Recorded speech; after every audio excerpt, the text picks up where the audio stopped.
এই মুহূর্তে আমি অবস্থান করছি দৌলতগঞ্জ মাছদিয়া স্থলবন্দর। এটি চুয়াডাঙ্গা জেলার জীবননগর উপজেলার দৌলতগঞ্জ নামক জায়গায়। তবে স্থানীয়রা এটিকে চ্যাংখালী বর্ডার হিসেবেও চিনে থাকেন। এই বর্ডারের ওই পাশে ভারতের পশ্চিমবঙ্গ রাজ্যের নদিয়া জেলার অন্তর্গত মাছদিয়া নামক স্থান অবস্থিত।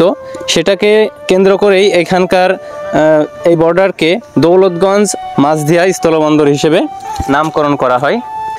1953 সালে তৎকালীন পাকিস্তান শাসনামলে এটিকে একটি পূর্ণাঙ্গ স্থলবন্দর হিসেবে ঘোষণা করা হলেও কিছু কার্যক্রম চালু হয়।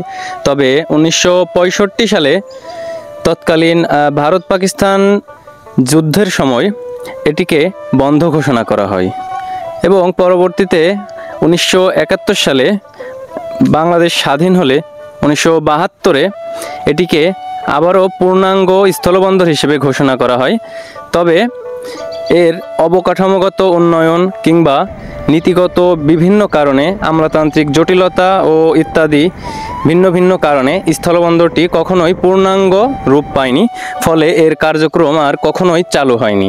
এভাবেই পড়ে আছে স্থলবন্দরটি এবং স্থানীয়দের মাঝে যে আশা ভরসা এবং এখানকার অর্থনীতির ওপরে যে একটা প্রভাব, সেটা তখন থেকেই পড়ে আসছে।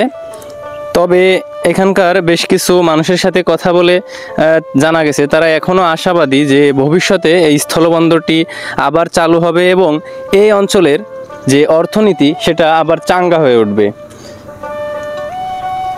তো সেই আশা এবং ভরসা সব কিছুই নিরাশ করেছে গত 2025 সালের আগস্ট মাসের 29 তারিখে একটা প্রজ্ঞাপন জারি করা হয়। এই দৌলতগঞ্জ মাছদিয়া স্থলবন্দরটি একটি অলাভজনক স্থলবন্দর এর কারণে সম্পূর্ণরূপে বন্ধ ঘোষণা করা হয়।